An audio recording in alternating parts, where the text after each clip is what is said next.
하나님 사랑합니다. 정말로 사랑합니다. 할렐루야. 오늘은 죄인 중에 기수라는 제목으로 함께 은혜를 받고자 합니다. 코로나19가 갈수록 더 확산돼서 언제 이 대면 예배가 취소가 되고 비대면 예배로 바뀔지 모르겠습니다.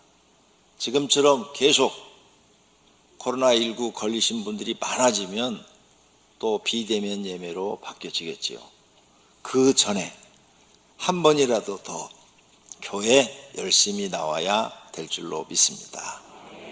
또 지금 영상으로 예배 드리시는 분이 172명 지금 올라가 있어요. 보니까 많은 분들이 또 170명으로 줄었어. 금방 말하는 사이에 2명이 줄었어. 이렇게 많은 분들이 또 비대면으로 영상 예배를 드리고 있는데 코로나19가 더 확산되지 않기를 기도하고 또 빨리 우리 온 세계 코로나19가 없어지기를 기도합니다.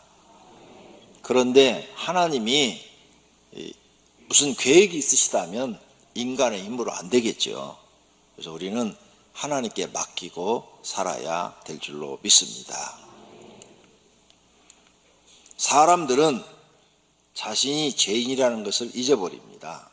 그러나 바울은 죽을 때까지 자신이 죄인이라는 사실을 잊어버리지 않고 살았습니다. 그래서 변함없이 하나님 앞에 충성할 수 있었어요. 우리도 이런 바울의 신앙을 배워야 할 줄로 믿습니다. 나 같은 죄인 살리신 이 찬송가를 지은 존 뉴턴은 20세에 노예 매매를 했고 또 후에는 노예선의 소유자가 되고 또 선장이 되기도 했습니다. 그는 아프리카 흑인들을 잡아다가 아메리카에다 파는 거예요. 팔면서 돈을 벌었어요. 그러던 중 그리스도를 본받아라는 책을 읽고 회심하여 예수님을 영접했습니다. 예수님을 영접한 후부터는 이 노예 상인으로서 자기가 사는 것이 너무 기쁘지 않은 거예요. 내가 예수 믿는 사람이 이런 걸 해야 되나 하는 회의에 많이 빠지는데 어느 날 1748년 5월 10일 날 바다에 큰 태풍이 일어나면서 폭풍 속에 배가 파손되기 시작한 거예요. 모든 사람이 다 죽게 생긴 거죠. 자기도 죽게 생긴 거예요. 그때 그는 무릎을 꿇고 하나님 앞에 살려달라고 간절히 기도하기 시작했습니다. 하나님 자비를 베푸소서, 구원해 주소서, 이 풍랑에서, 이 태풍에서 우리 이 배를 구해 주소서. 살고 싶어서 하나님 앞에 간절히 기도했더니 하나님이 그 기도를 들으시고 풍랑을 잔잔케 해서 무사히 다 살아났습니다. 그 후에 존 뉴턴은 내가 이제 더 이상 이 일을 하지 않아야 되겠다. 하나님이 싫어하는 일을 하지 않고 이제는 하나님이 원하는 일을 해야 되겠다 해서 신학을 공부해서 목회자가 되었답니다. 그는 목회자가 돼서 설교를 하는데 항상 노예들이 입는 그런 허슬슬한 옷을 입고 설교를 했다고 그래요. 그래서 왜 목사님은 그 목사님들이 입는 그 화려한 가운, 그 화려한 옷, 권위를 상징하는 그런 옷을 입지 않고 그렇게 노예들이 입는 옷을 입냐 물었더니 죄의 노예였던 나를 구해주신 하나님의 은혜가 너무 고맙기 때문에 그 은혜를 잊지 않으려고 노예복을 입는다. 이렇게 말을 했다고 그래요. 그 마음이 나는 죄인이다 하는 이것을 마음속 깊이 간직하고 있는 것입니다. 그가 54세 되던 해에 나 같은 죄인 살리신 이 찬송가를 작곡했는데 이게 온 세계에 다 퍼졌어요. 그 사람이 흑인들을 잡아다가 아프리카에 잡아다가 아메리카에 팔았는데 이 노래를 누가 제일 좋아하느냐? 자기를 판 그 사람이 지은 작곡이에요. 근데 흑인들이 이 노래를 제일 좋아합니다. 온 세계 흑인들이 이 노래 부르는 사람 하나도 없어요. 다 암기해서 불러요. 그 정도로 이 나 같은 죄인 이 찬송가를 흑인 찬송가가 될 정도로 흑인들이 많이 부릅니다. 어메이징 그레이스라고 그러죠.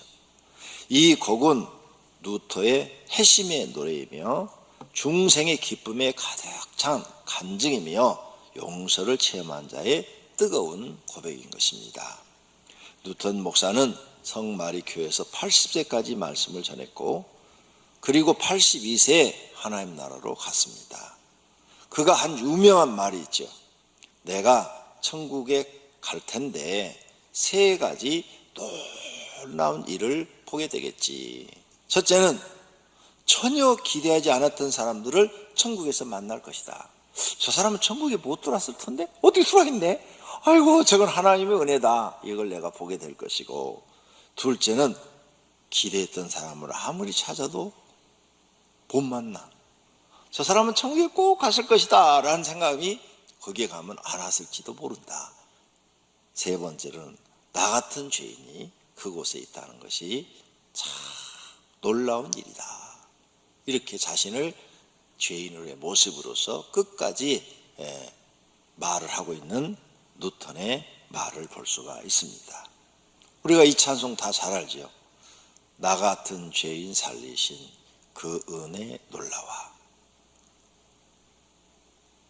한번 불러볼까요?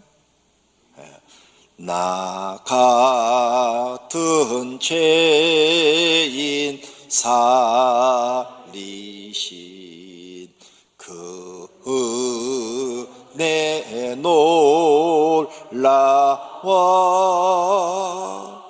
잃었던 생명 찾았고 광명을 얻었네. 큰 죄악에서 큰 죄악에서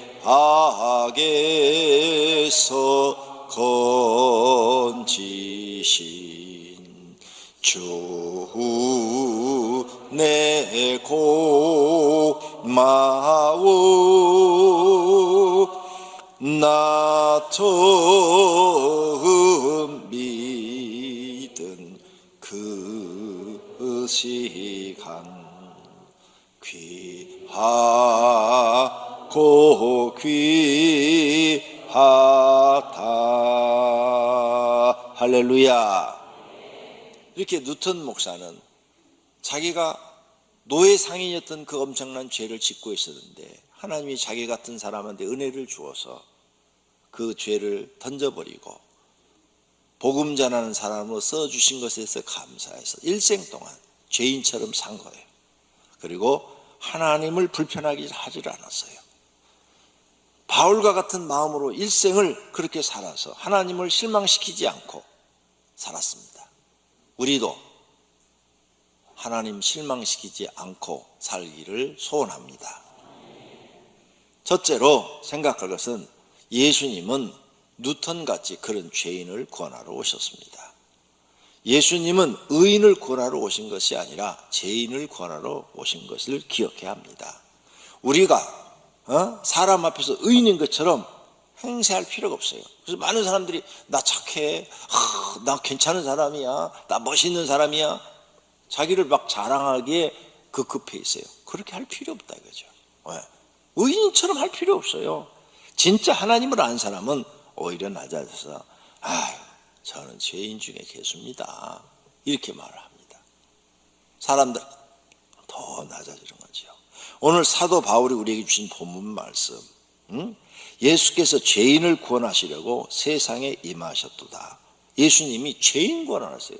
의로운 사람 구원하러 오시지 않았어요. 그러니까 우린 죄인이잖아요. 우리 같은 사람 구원하러 오신 거죠. 예수님이 직접 말씀합니다. 마태복음 9장 13절에 너희는 가서 내가 긍휼을 원하고 제사를 원하지 아니하노라 하신 뜻이 무엇인지 배우라. 나는 의인을 부르러 온 것이 아니요 죄인을 부르러 왔노라. 할렐루야. 그래서 저와 여러분이 다 죄인이에요. 그래서 우린 지금 구원받게 된 거죠. 의인인 사람들은 구원받을 수가 없어요. 왜? 주님이 의인을 구원하러 오시지 않았기 때문이죠. 그런데 이 세상에 의인은 단 한 명도 없답니다. 죄인이 의인인 척 하는 거죠. 그 척 하면 안 돼요. 그냥 사람들 앞에서 의인 척 할 필요가 없다니까요. 나는 죄인입니다. 주님 앞에 나는 죄인 중에 개수랍니다. 이렇게 자신을 낮추면 그게 오히려 높아지는 일인 줄로 믿습니다. 그러므로 우리는 하나님 앞에 내가 죄인인 것을 항상 고백하고 제사함 받고 구원받는 사람이 되어야 될 줄로 믿습니다. 할렐루야. 다른 사람도 죄인, 나도 죄인이에요. 그렇다면 다른 사람의 죄를 보았을 때 문제 삼지 않고 용서해 주라 그러셨어요. 너도 죄인이지 않느냐. 너도 하나님이 용서해 준 것처럼 너도 다른 사람의 죄를 용서해 주라는 거예요. 너희가 사람의 잘못을 용서하면 너희 하늘 아버지께서도 너희 잘못을 용서하시려니와 너희가 사람의 잘못을 용서하지 아니하면 너희 아버지께서도 너희 잘못을 용서하지 아니하시리라. 그러니까 내가 용서받기 위해서라도 용서해 주는 사람이 되라. 여러분, 그래서 여러분 주변에 여러분 마음을 아프게 하고 상처를 주고 고통을 주신 분들이 있습니까? 용서해 주시기를 바랍니다. 하나님, 내가 홍길동을 용서합니다. 하나님이 용서라고 그러니까 조건 없이 무조건 용서합니다.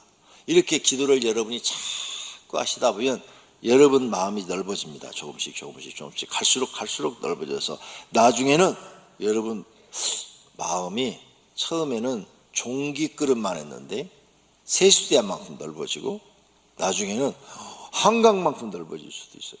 그러면 웬만한 누가 상처를 줘도 상처가 안 돼요. 한강에다 돌 던져봐야 한강이 끄떡 안 왔듯이 자꾸 남을 용서하기 시작하면 나중에는 상처를 받아도 상처가 안 돼요. 이런 사람이 되기를 원하는 거죠. 또 예수님은 죄인을 구원하여 주셨습니다. 예수님이 한 바리새인 집에 가서 식사 대접을 받고 있어요. 근데 그 동네에 기생 몸 파는 여인이 향유를 가지고 와서 옥합을 왜다 담았는데 그 향유를 옥합에서 부어가지고 머리를 풀어가지고 예수님의 발을 닦는 거예요. 그때 이 바리새인이 말을 합니다. 속으로 생각을 해요. 저분이 선지자라면 저 여인이 동네에 창기라는 것을 알고 있는지 없는지 알까 모를까 이렇게 속으로 생각을 했어요. 그런데 예수님은 그 속 마음을 벌써 다 보시고 그 바리새인 이름이 시몬이에요. 시몬아, 내가 너한테 할 말이 있는데 어떤 사람이 50대라는 빚지고 어떤 사람은 500대라는 빚졌는데 둘 다 탕감해 줬다. 그럼 누가 더 그 은혜를 고맙게 생각하겠느냐? 그러니까 그야 500데나리온 많이 탕감을 받은 자가 훨씬 더 고맙게 생각하겠지요. 그러냐? 바로 이 여인이 그렇다. 너는 죄가 없다고 생각하고 나를 초청해서 밥을 대접했지만 내가 들어왔을 때 발도 안 씻겨주고 너는 뭐 나한테 특별히 해준 거 없어. 그냥 밥만 먹으라고 그랬지. 근데 이 여인은 와가지고 그 비싼 향유를 나한테 부어서 자기 머리를 풀어서 나를 씻어주지 않느냐. 이 여인이 너보다 더 죄를 탕감받아서 고맙게 생각한다. 이런 뜻으로 예수님이 쫙 설명을 합니다. 그러므로 예수님이 이 여자한테 말합니다. 내가 너에게 말하노니 너의 많은 죄가 사하여 졌도다. 이는 그의 사랑함이 많음이라. 예수님을 사랑함이 많음이라. 사함을 받은 일이 적은 자는 적게 사랑하느니라. 너는 큰 것을 용서받았으니 너는 크게 사랑하는 것이다 하면서 이 여인을 칭찬합니다. 그러면서 이 여인에게 50절에 말합니다. 예수께서 여자에게 이르시되 내 믿음이 너를 구원하였으니 편안히 가라. 할렐루야. 네 죄를 많이 진 여인이 예수님 만나서 죄 사함 받고 구원받게 된 줄로 믿습니다. 예수님은 말로만 나는 죄인을 구원하러 왔다, 죄인을 구원하러 왔다 이렇게 말씀하지 않고 정말 모든 사람들이 다 손가락질하는 이 죄인을 사람들 보는 데서 용서하신 줄로 믿습니다. 할렐루야. 그런데 예수님이 용서해 주는데 여러분이 그 사람을 평가를 한다. 사람이 그 사람을 정죄한다. 아니, 그러면 그분은 하나님보다 더 높으신 분인가 보죠. 아니, 예수님이 하나님이 용서해 주는데 그걸 정죄한다면 그 사람은 하나님보다 더 높은 사람 아니?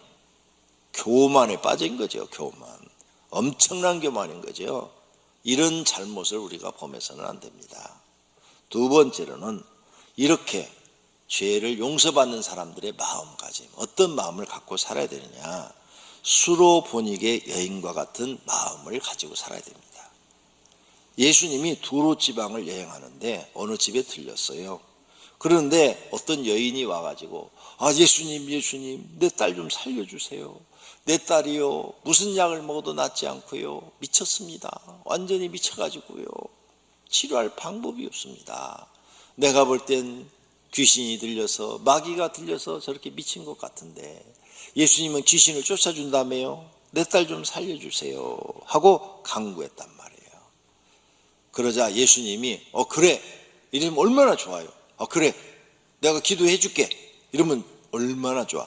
아니면 나 지금 바빠서 기도 못하겠다 이렇게 해도 되잖아요. 그런데 예수님이 참 이때는 기분 나쁘게 말씀하십니다. 그러죠? 내가 이스라엘 사람들한테는 내가 보냄을 받았지만 너 이방 여자 너한테는 내가 보냄을 받지 않았다. 자녀의 떡을 개들에게 주는 것이 마땅치 않다. 자녀는 이스라엘 사람들을 말하고 지금 개는 이방 사람을 말하는 거예요. 그래서 이 여인을 개 취급을 하는 거야. 여기 오병교회 성도님들, 내가 여러분 개 취급하면 나오겠어요? 한 명도 안 나올 거예요. 개 취급을 했어요. 근데 이 여자가 대답하되 주여 올소이다마는 개들도 상에서 떨어지는 부스러기를 먹고 삽니다. 부스러기 은혜라도 주시옵소서. 이렇게 말씀을 드렸어요. 예수님이 놀라버린 거예요.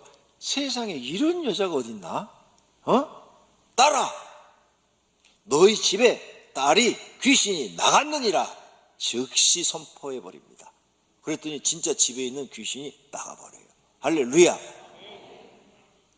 마음가짐이 이 수로보니게 여인처럼 돼 있어야 돼요. 죄인들은 예수님이 무슨 말씀을 하든 시험 들지 말고 넘어지지 말고 화내지 말고 삐지지 말고 주여 그래도 나는 주님의 은혜가 필요합니다. 나는 하나님의 은혜로 삽니다. 나를 불쌍히 여기시고 내게 은혜를 주시옵소서. 이런 자세를 가지고 있어야 될 줄로 믿습니다. 하나님이 테스트를 딱 해봤는데 이 여인이 합격한 거예요. 합격하니까 문제가 당장 해결돼 버린 거예요. 할렐루야. 이런 마음이 성도가 가져야 될 마음인 줄로 믿습니다. 바울도 일생 동안 이런 마음으로 삽니다. 사도행전 20장 24절에 자기 마음을 표현합니다. 내가 달려갈 길과 주 예수께 받은 사명 곧 하나님의 은혜의 복음을 증언하는 일을 마치려 하면은 나의 생명조차 조금도 귀한 것으로 여기지 아니하노라. 내가 하나님께서 내게 맡겨준 이 이방인에게 복음을 전하는 일을 마치는 이 사명, 이 십자가를 지고 가는 이 일에는 내 생명을 조금도 아끼지 않겠다. 죽어도 좋다. 복음 전하다 내가 죽어도 좋다 이 말이에요. 로마서 8장 38절에는 예수님과 나와의 이 사랑의 관계, 예수님이 나를 사랑하고 내가 예수님을 사랑하는 거, 이 사랑의 관계를 세상에 어떤 것으로도 끊을 수가 없다 이 말이에요. 절대 못 끊는다. 얼마나 멋있어요. 그래서 예수님이 바울과 함께 해주신 거예요. 왜? 바울의 입에서 나오는 말이 다 너무 멋있어. 야, 내가 그런 얘기 처음 듣는다. 다른 사람들은 너처럼 그런 말 안 해. 근데 너는 너와 나와의 사랑을 절대 끊을 수가 없다고. 내가 확신하노니 나한테 죽음이 올지라도 천사들이나 악한 영들이나 어떠한 일들이 일어날지라도 높음이나 깃든 어떤 피조물이 간섭을 할지라도 하나님과 나와의 사랑을 끊지는 못한다. 할렐루야. 우리 오병기 성도들도 좀 이렇게 멋있게 하나님 앞에 고백 좀 해봐요. 집에 가서 여기 여인 되신 분들 남편한테 이런 고백을 해봐. 그럼 남편이 얻고 갈 거야. 아니 내가 해준 게 없는데 어떻게 그 사랑을 끊을 수 없다고? 감동할지도 몰라요. 우리는 하나님 앞에 이런 바울과 같은 고백을 드려야 될 줄로 믿습니다. 그러면서도 교만하지 않고 주님, 나는 주님 앞에 죄인 중에 개수입니다. 이렇게 낮은 마음으로 살았으니 하나님이 바울을 사랑할 수밖에요. 왜? 너무 마음에 드는 거예요. 그러니까 하나님이 바울과 함께 하셔서 엄청난 능력을 행하시고 이적을 행하셔서 하나님의 영광을 드러낸 줄로 믿습니다. 세 번째로는 자신이 죄인임을 깨닫지 못한 사람들의 마음가짐을 엿볼 수가 있습니다. 두 종류의 사람이 있는데 스스로 옳다고 믿는 죄인이 있고 자신은 죄인이라고 고백하는 의인이 있어요. 스스로 옳다고 믿는 사람은 반성하거나 회개할 줄을 몰라요. 상대방만 틀렸다고 그래요. 예? 상대방을 죄인으로 규정을 해요. 이런 불의 사람은 자기 자신을 막 자책하고 자기를 고치려고 그러고 이런 걸 찾아보기가 힘들어요. 이렇게 하니까 하나님 앞에 용서받을 수 있는 기회도 없는 거죠. 바리새인들이 바로 이런 사람들이었습니다. 이런 사람은 스스로 의인이라고 하지만 예수님이 볼 땐 죄인이에요. 그런데 스스로 죄인임을 인정하면서 항상 낮아지고 겸손하고 섬기는 사람들이 있습니다. 이런 사람은 직책과 힘들거나 천하거나 그런 일을 가리지 않고 주님이 맡겨주면 그냥 열심히 일을 하는 거예요. 열심히 주님만 보고 열심히 일하는 거죠.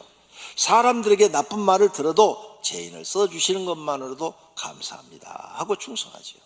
그리고 내가 많은 일을 했어도 누가 칭찬하면 제가 했나요? 다 주님이 하셨죠. 그리고 정말 낮아진 그런 말을 합니다. 그리고 언제나 변함없는 성품으로 자기의 자리를 지키고 헌신하고 충성합니다. 이런 사람을 하나님은 인정하십니다. 그리고 이런 사람을 찾고 계십니다. 이런 사람은 늘 입에서 죄인이라고 하지만 예수님이 그 사람을 볼 때는 너는 죄인이 아니라 넌 의인이다 이렇게 말씀하시는 줄로 믿습니다. 이런 걸 깨닫지 못한 사람들의 그 마음과 행동을 보면 깨닫지 못한 사람들은 교회를 다녀도 자신의 신앙을 몰라요. 내 신앙이 하나님이 인정하는지 인정하지 않는지 그것도 모르고 그냥 다녀요. 자기가 아주 그냥 잘난 줄 알아. 자신의 부족함도 몰라요. 성경에 무지해, 교만해, 바리새인과 같은 마음을 갖고 있어. 그냥 높아지는 것만 하려고 그래요. 상석에 만들려고 그래요. 칭찬받는 거 좋아하고 잘 토라지고 시험도 잘 들고 그리고 누가 자기를 미워하면 막 적대시하고 그 사람 속에 욕심과 거짓이 들어있는 것을 볼 수가 있습니다. 자기 욕심대로 안 되면 성질 부리고 막 이러는 거죠. 이런 사람들은 예수님의 말씀을 가슴에 새겨야 돼요. 예수님이 낮아져라, 겸손하라, 섬기는 자가 되라, 십자가 지고 가라, 자기를 부인하라, 용서하라, 지혜로운 자가 되라, 기도하라. 이런 말씀에 순종하면 고쳐질 줄로 믿습니다. 네 번째로 우리는 하나님의 교회의 지체라는 것을 알아야 돼요. 그래서 지체의 역할만 하면 되는 거예요. 교회의 머리는 예수님, 그 다음에 교회의 몸은 이 건물, 교회, 그 다음 우리는 그 교회의 지체들이죠. 지체들. 그래서 고린도서 12장 12절부터 31절에 보면 이 지체가 해야 될 일에 대해서 상세히 써놨어요. 이걸 자주 읽으세요. 그래서 나는 지체다. 이걸 잊어버리지 마세요. 그래서 지체는 지체의 일만 해야 돼요. 손가락은 손가락 일만 해야 돼요. 난 손가락 일 하기 싫어. 눈이 되고 싶어. 가서 딱 붙어버리면 병신이 되는 거예요. 이 팔이 난 팔 일을 하기 싫어. 다리가 될 거야. 그러면 그것도 병신이 되는 거고. 다 자기 자리에서 자기 일만 해야 돼. 손톱은 손톱 일만 해야 돼. 손톱이 난 손톱 싫어. 그래가지고 코에 가서 딱 붙어봤고 손톱이 이렇게 외계인이 되는 거죠. 그러니까 지체에 대해서 자세히 설명해놨어요. 지체, 나는 주님의 몸의 지체이다. 그 자리 이상을 나는 탐하지 않겠다. 나는 내게 주어진 일만 지체로서 하나님 마음에 들도록 하겠다. 할렐루야. 그런 분들이 되시기를 바랍니다. 그런 분들을 하나님이 인정하십니다. 2달란트 받은 사람, 2달란트를 남겨서 지체의 일을 잘한 거예요. 그래서 예수님이 칭찬하는 거예요.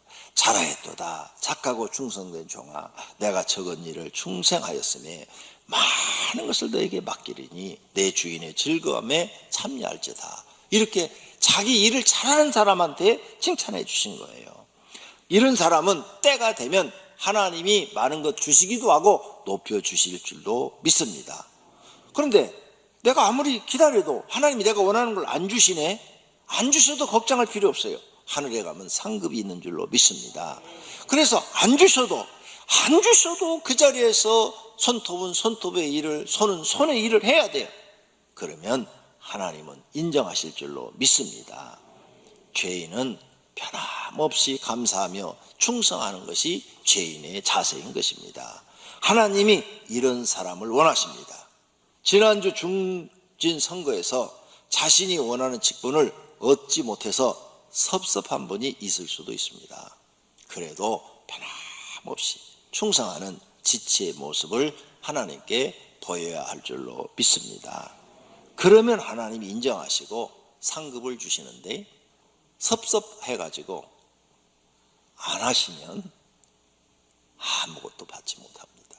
하나님께 인정도 받지 못합니다. 꼭 기억하시기를 바랍니다. 교회 직분자는 신앙의 본을 보여 교회 유익이 되어야 합니다. 그래야 하나님께 인정받습니다. 예배 생활, 기도 생활, 몸을 드리는 헌신 생활, 자신의 부하인 헌금을 드리는 생활, 직책을 맡으면 유익을 남기는 생활, 섬기는 생활, 성품과 인격이 본이 되는 신앙생활을 해야 합니다. 그래야 하나님께 인정받고 상급도 받을 줄로 믿습니다. 그렇게 되기까지는 나를 가르쳐야 돼. 다른 사람 가르치지 말고 나 자신을 가르쳐라. 몇 주 전에 설교했죠? 나 자신을 가르쳐라. 교회 직분자가 지체로서 역할을 잘못하면 썩어버리죠. 썩어버리면 어쩔 수 없이 수술해서 잘라내야 됩니다. 그러므로 직분의 사명 감당은 선택이 아니라 필수인 것입니다. 결론으로 하나님의 말씀을 듣고 자신의 잘못과 마음과 생각을 회개해야 됩니다. 예수님의 말씀을 듣지 않고 자기 생각대로 산 것을 회개해야 돼요. 아직도 깨지고 부패할 것이 남아 있습니다. 그 결과 자신의 영혼과 마음이 괴롭습니다. 하나님이 원하는 사람이 되려면 부족하고 많은 시간과 연단이 필요합니다. 진정으로 자신이 죄인 중에 괴수라는 것을 깨달아야 합니다. 자신이 죄인 중에 괴수인 것을 영원히 잊지 않아야 겸손해질 수 있습니다. 구원과 복은 하나님의 은혜로 받는 것을 잊지 않아야 됩니다. 우리는 금수와 벌레만도 못한 것을 기억해야 됩니다. 권영구라는 것도 아무것도 아닙니다. 이 마이크만 또 못한 거예요. 왜? 하나님이 훅 불면 오늘 생명이 꺼지기 때문입니다. 아무것도 아닙니다. 써주신 것만 해도 감사하게 생각해야 됩니다. 하나님께서 원하는 사람이 되시기를 예수님의 이름으로 축원합니다. 할렐루야.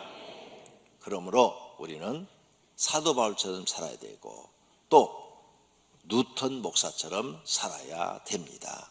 이런 분들이 우리의 거울이 되주셔서 우리가 그의 뒤를 따라갈 수 있습니다. 모두 하나님이 기뻐하시는 신앙이 되시기를 축원합니다. 할렐루야.